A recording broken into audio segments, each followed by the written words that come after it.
There you are. I was worried you might stop to collect treasure chests opened by the Seelie along the way. It would have taken you so much longer to get here. Another conversation I cannot hear. I am delighted to see that you understand what takes priority, and that your adventurer's instinct has not swayed your resolve. Really, I must applaud you for it. You should know. Paimon's head. Okay, I'll try and keep it short. My senses are telling me that this is where we shall find the entrance to the ruins. Oh, cool! Well, what are we waiting for? Let's open it up and see! Patience. This was a sanctuary of great importance to the Hyperboreans. A special process is required to open the gate. Oh! Like the place that housed the Eternal Moon's Marrow?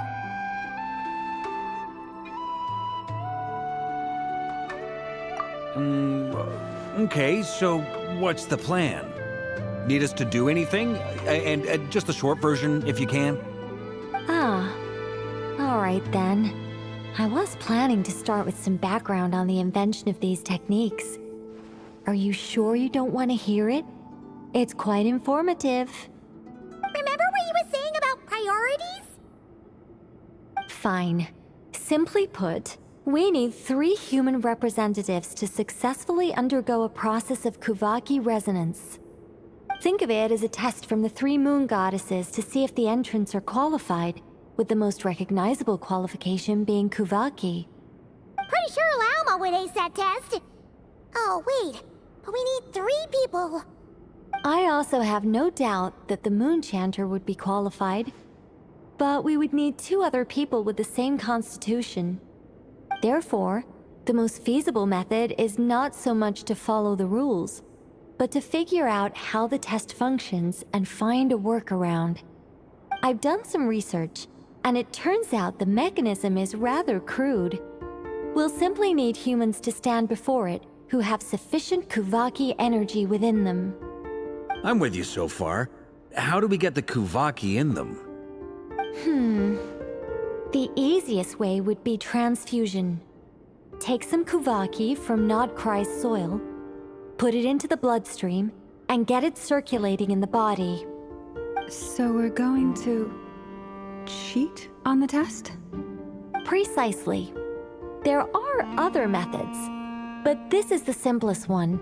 Cheating the system is much easier than trying to hide from it. Huh? Sorry?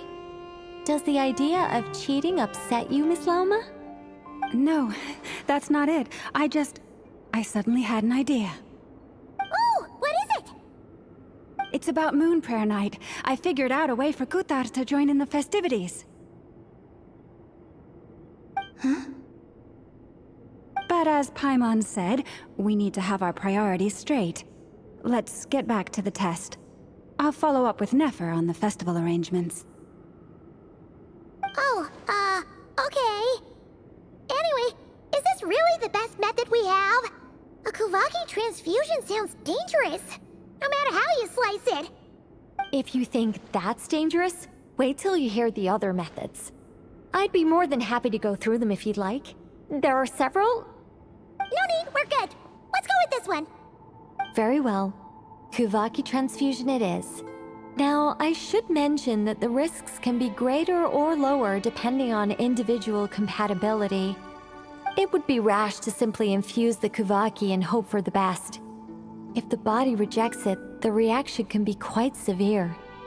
The symptoms are similar to another condition that some people living here suffer from, known as congenital Kuvaki sensitivity. So, before we execute our plan, I will perform a simple test of my own to see who is compatible and who is not. Once that is done, we will have to complete the resonance process as rapidly as possible. The participants must remain stationary while the Kuvaki circulates and bonds with them, and they mustn't eat or drink anything. What? No eating or drinking? That's some hardcore fasting. They'll all be monks by the time they're through.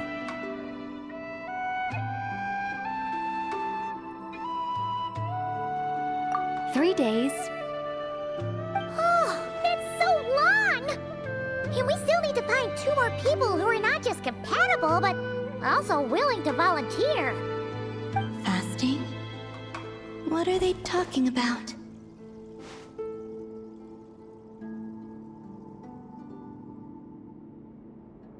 Really? Don't you want to think this through? Haha, count me in too. 3 days without food? I can handle that. Miss Nicole has made it clear that this is the easiest way. The way I see it, there's nothing else to discuss. It's time to step up.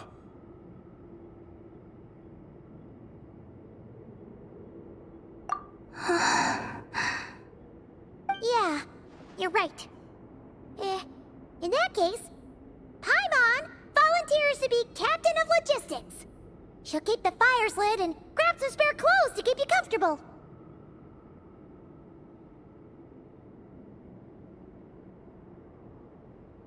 Then we'll start with you first, Traveler. Please step forward.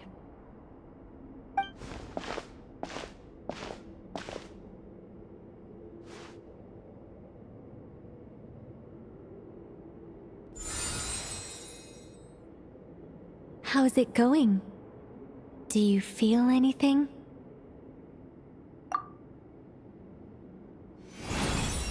How about now?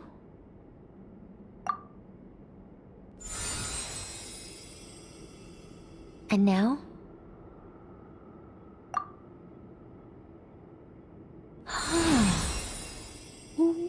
What about now?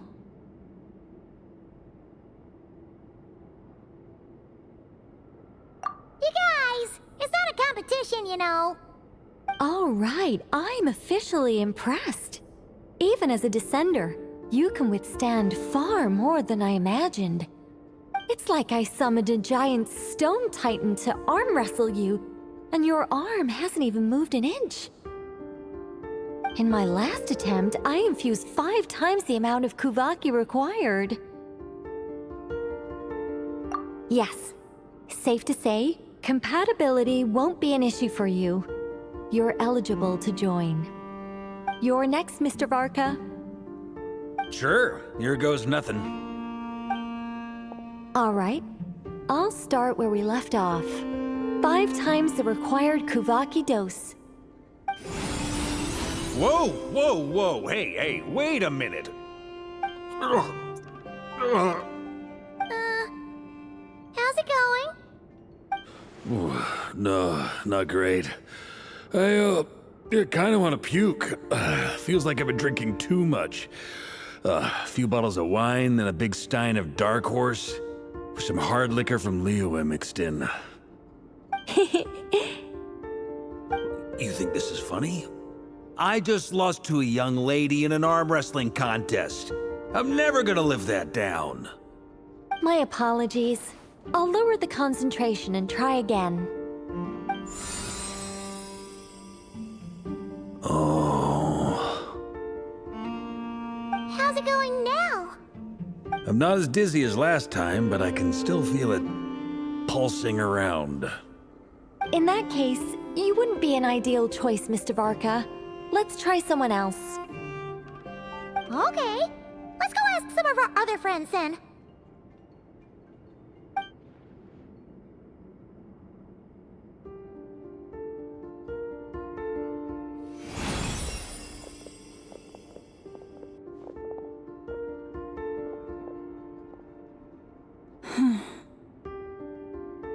No surprises here, Miss Moonchanter. You're perfectly compatible. You may join.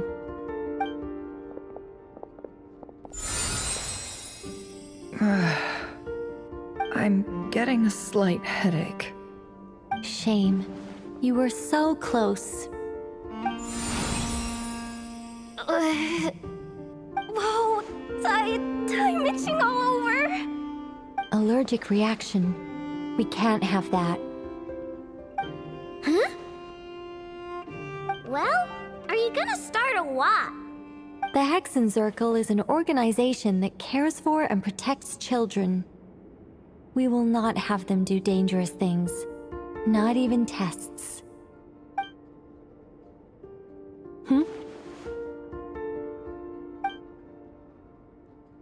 Is something the matter? The candidates have to be human. I guess that rules me out too. Huh. Everyone except the Moonchanter got beaten. Guess I don't need to feel so bad after all. I mean, looks like this isn't gonna be as easy as we thought. Perhaps I could ask for volunteers among the Frost Moon Scions. I'll see about talking to some trusted Lightkeeper colleagues. Itlua springs to mind. In fact, I think we had some former Frost Moon Scions join our ranks recently. Can you give me the scientific explanation for how the test works? I can probably make some kind of test bot. Then we can just zip through Nasha Town, going up to people and pressing a button to check their status. Wouldn't that be way easier? No. Wow! No elaboration for once. How about I contact the Knights of Favonia's garrison in the Wave Chaser plane? Shame that Lohan's already left. And that guy's even tougher than I am. Strange. The moon goddess is clearly revered by many people. So why is she on the brink of disappearing? She mentioned that the world has rejected her from the very beginning. And when we fought the Reikir of Solnari, it seemed like she exhausted her power for our sake. Also, Paimon's not sure revered is the right word for how people feel about her. Gratitude, certainly. For my part, anyway. It's basic reciprocity. She helped us, so she deserves our help in return. Yeah. Even though she looked like she didn't care, she still saved a ton of people, including me. A review of the relevant data leads me to conclude that Miss Columbina is a good person. Yep, you bet! They really think so? I'm super surprised that Columbina isn't her actual name, though. I think it really suits her. It's light and graceful and... yeah, just a really pretty name. I know, right? Unfortunately, that's not our decision to make. Columbina. That was the code name the Fatui gave me. But it also came up in the song I heard when I was born. But... is that really all there is to it? What do I truly think of my own name? Is there anyone left who will still call me by that name?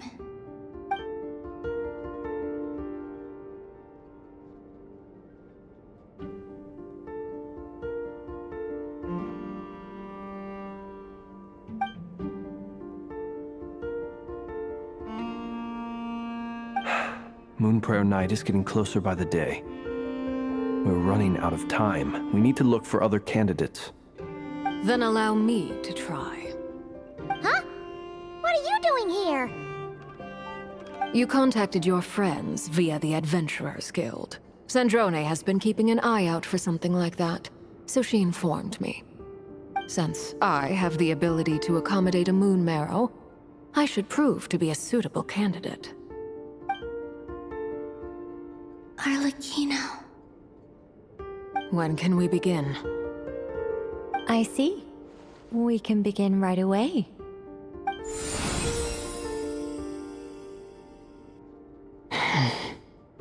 How was it? Did you feel any discomfort? Not at all.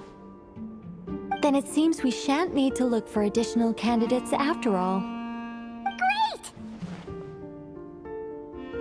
Cool. Alright, like Paimon said, the rest of us can take turns making sure the three of them stay warm and comfy. Then, my job is to take care of the caretakers. I will ensure everyone receives food and accommodation.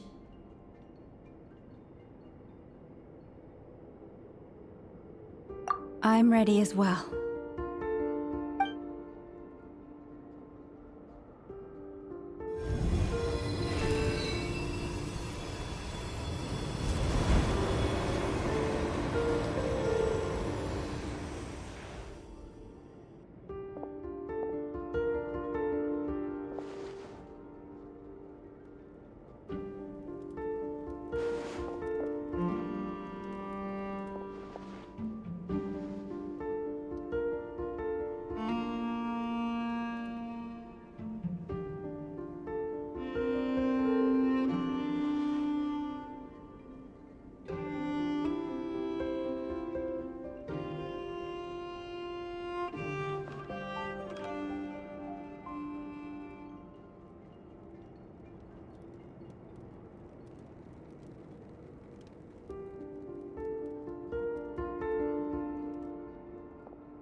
The work is done.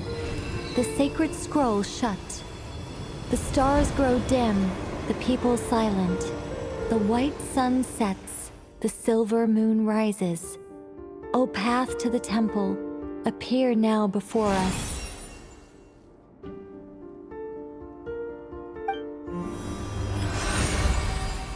Wow! It really opened! So that's what all this is about. They've been trying to open this gate. Come, let us enter. It might be best to eat something first.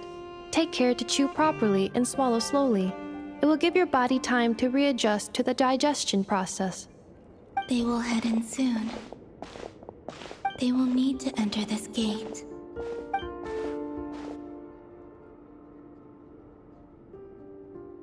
Huh? I cannot pass through. Is it because I have no physical body?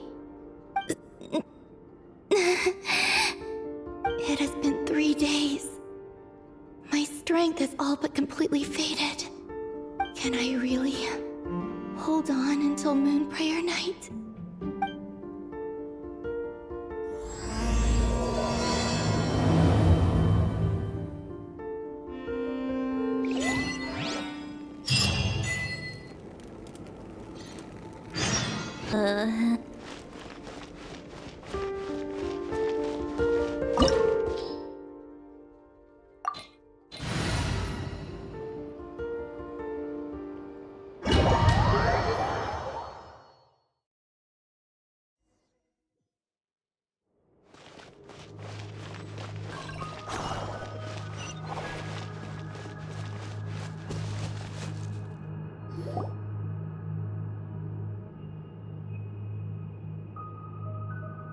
Are these people... Judging by their clothes, they appear to be phantom Hyperboreans from the distant past. That could mean they have some clues about the moon goddess's name, right?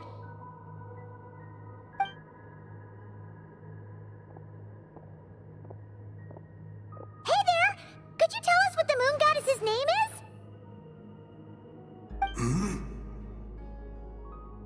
Sorry. That's probably a weird question, huh? How do we explain this? The moons are long gone, and their goddesses are dead. Their names no longer mean anything. When a new moon goddess is born, we will surely know her name. We have used every last resource at our disposal. All that remains is to wait, patiently and quietly.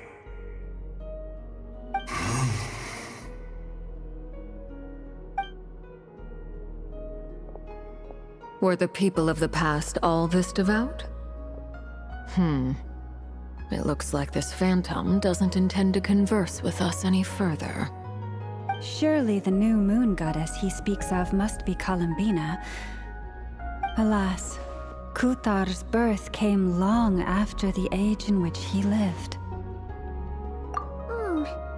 But, maybe if we find a phantom from a more recent age, they might know Columbina's real name. True. Keep an eye out. We should be able to tell which era they're from by the clothes they wear. Yeah, you've been pretty talkative this whole time.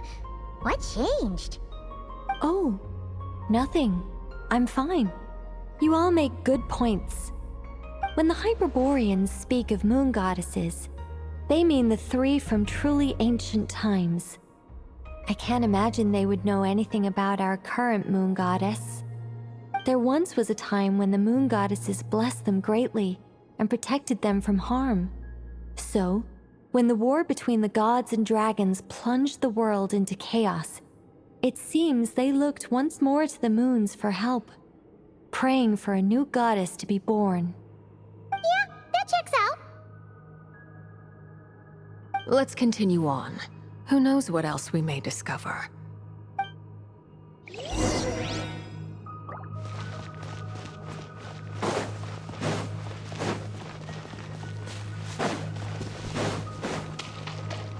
There's a door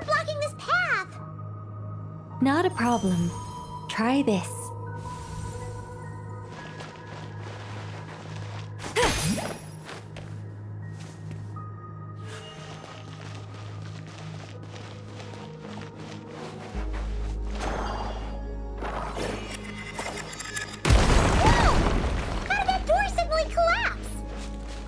This device was maintaining the door's integrity. Remove the core, and the device stops working. Is this our destination? Impressive. More precisely, this is a device that will help us reach our destination. Let's go. We still have a long distance to cover.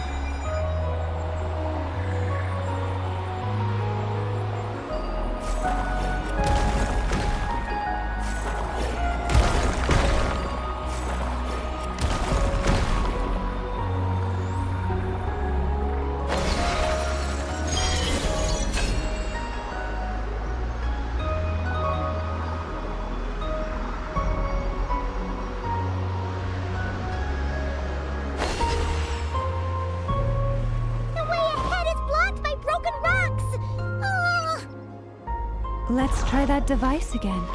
Remember the door from earlier?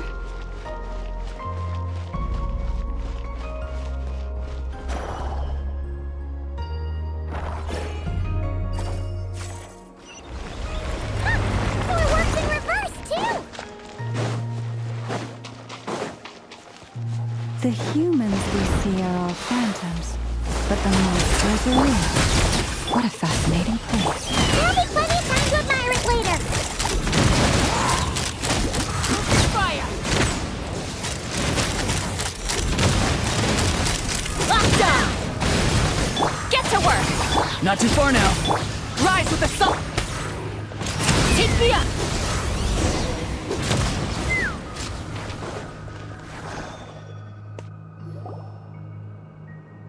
Ooh, there's a whole bunch of artwork in here. Seems pretty old. Nicole, this is probably your area of expertise. What do all these paintings mean? Let me see. To understand these murals requires some knowledge of the history surrounding the War of Funerary Flame. I shared a little of this with Lauma before. Yes. I think I follow. The dispute between the Moon Sisters, the transformation by Nibelung.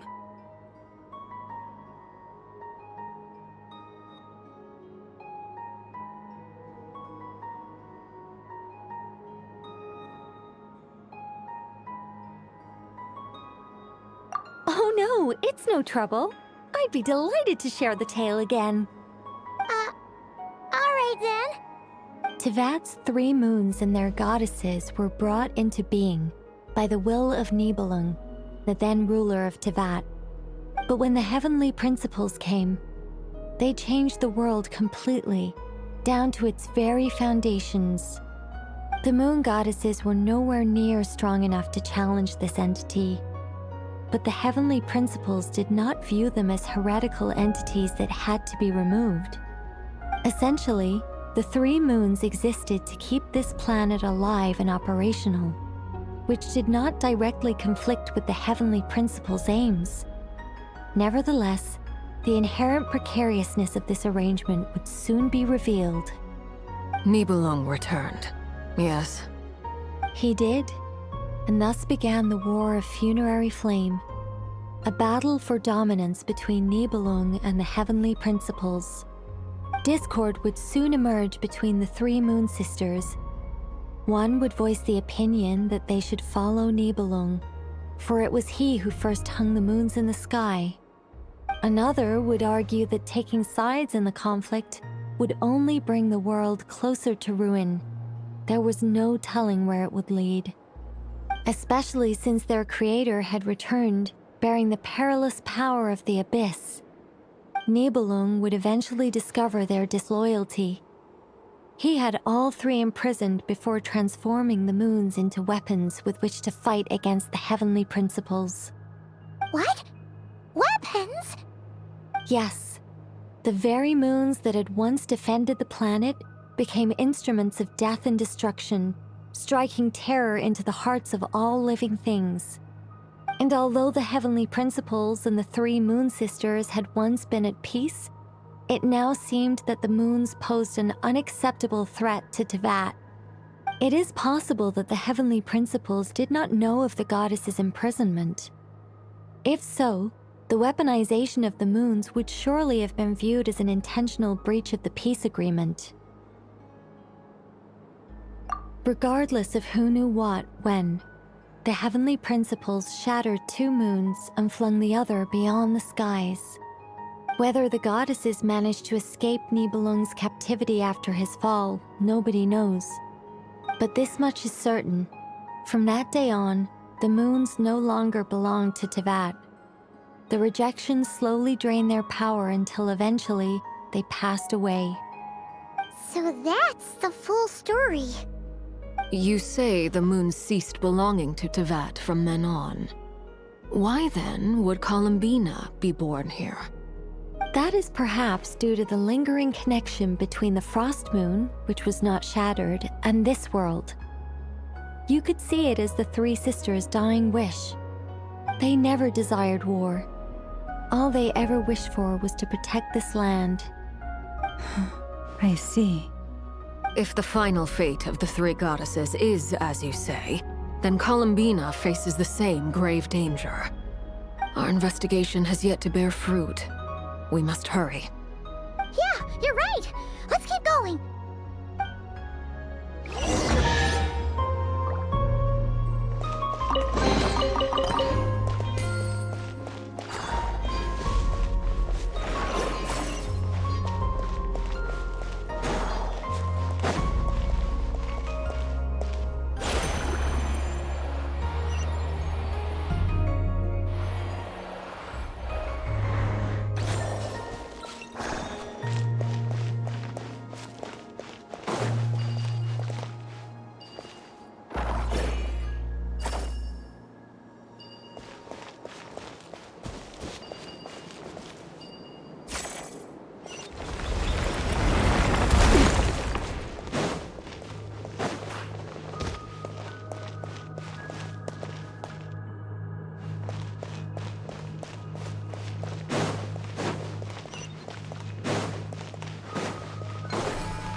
We're finally here.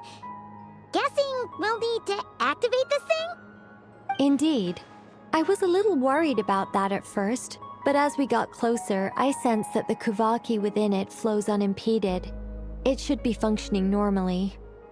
The only issue is how to activate it. It's looking a little worse for wear. What about the cores from some of the other devices we've seen? Can we repair it using those? In all likelihood, yes. I imagine that would have been the Hyperborean's backup plan. Let's look for some cores.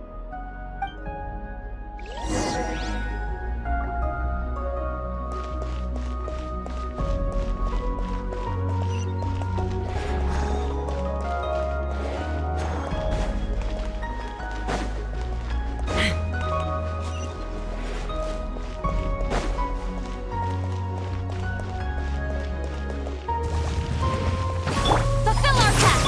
Farewell! Light it up! Ha!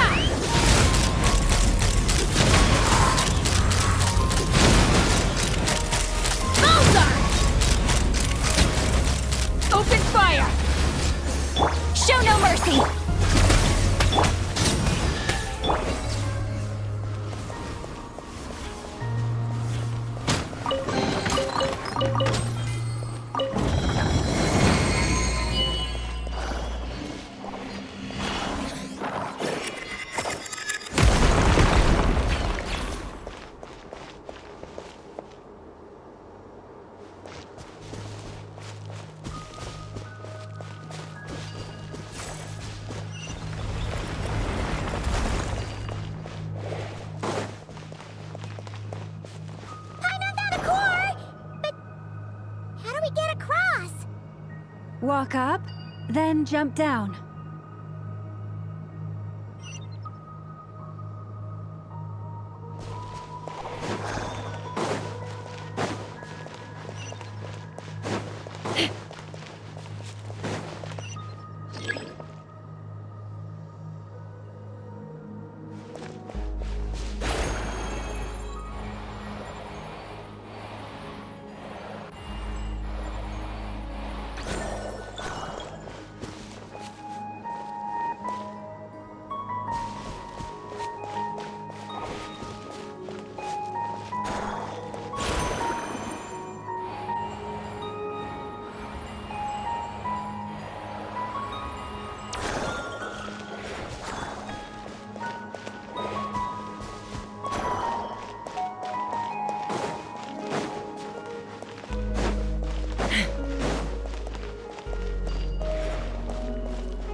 That should be enough cores. Let's head back.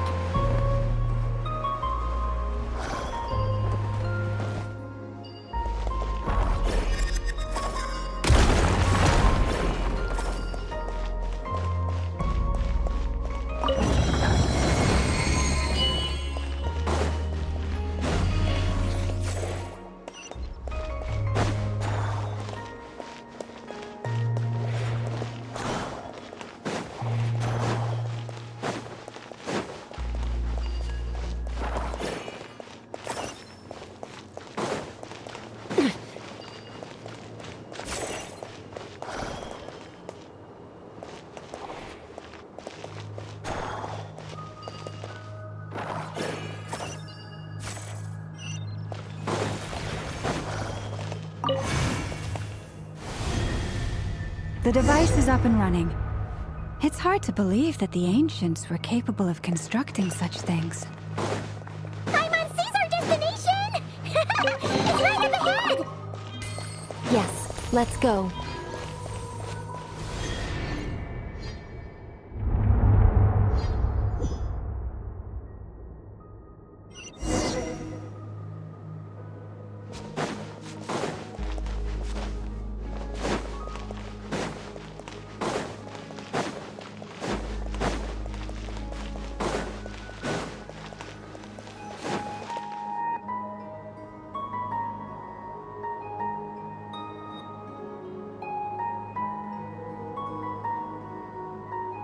This is where the people of Hyperborea communicated with the moons. We need only place the moon marrow upon this platform on Moon Prayer Night, and we shall be able to open a portal to the moon and send our moon goddess back home. The assumption being, of course, that we can find her first. That's right. You want to know if it's safe there, don't you? And yet, she has no choice but to return. You know this. Oh, that's not the only issue here. This is the end of the line, right? We've explored everything we can. And despite looking at historical artwork and talking to people from Hyperborean times, we're still no closer to learning Columbina's name. If it's not too much trouble, could you tell me exactly what Alice said to you about finding her name? Oh, sure. What she said was... Then your first job is to find it. As a moon goddess, I'm sure she must have a name she identifies with. Neither Columbina nor Kutar is her true name, and she's never really accepted either of them. Is it not also possible that she has never had a true name? Not at any point in history? That would be a hard pill to swallow. But at this point, we may have to accept that that is the truth. No one knows how she came into being, and she certainly doesn't have parents in any sense that we're aware of. Perhaps she was never granted a name at all. But does that mean there's no way to get Columbina back? She's just gonna disappear and there's nothing we can do about it? Huh? Wait, why all this pessimism? Was it the way I phrased this question? You all seem to be taking this in completely the wrong way. Well, just because she's never had a real name in the past doesn't mean she can't have one now. What? Think about what Alice said again. She never once said that you'd have to find a new name, did she? Are you saying what I think you're saying? Yes. Names are anchors that connect us to the world. If she doesn't have one already, then all we have to do is create one, no? It's like... yes. Traveler, when you first arrived in Teyvat, do you think you would have turned around if someone behind you shouted, "Hey, Hermione"? But what about now? I understand what you mean. Life is a long journey. Even the friends and family by our side can change over time. When people call you by different names, what matters isn't so much the words themselves, but what they symbolize.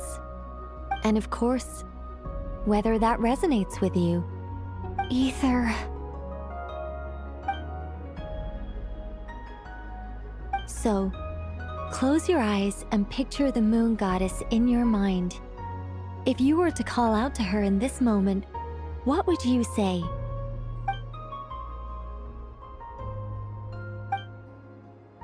Columbina. Columbina. Paimon would call her Columbina too. She has long forsaken everything that Kutar represents. I think from now on I should call her Columbina too. Well, it sounds to me like you found your answer. Are you sure? Is it really that simple? We haven't found her this whole time, and not for lack of trying. For a journey like this, the process is every bit as important as the outcome. Had you not searched far and wide, rejecting every other answer you were offered? How could you have come to an answer you felt was finally correct? Oh, it all makes sense now. This has Alice's fingerprints all over it. Are you suggesting that Mage knew from the start that Columbina never had a real name to begin with? I can't say for sure. But I can definitely imagine her chuckling in satisfaction somewhere right now, saying, "Ah, what fun." Lalma! Your antlers! You should hurry. The festive moon has begun to rise. Do not worry, for when you called the name Columbina just now, I could sense that the power within was enough to summon back the moon goddess. The power within what? The name? Yes. So, the thing is...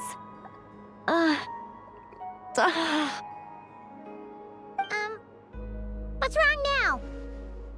This is so annoying. I really want to explain how that whole thing works. Starting from the founding principles of Teyvat and... Oh, I could talk about this for hours.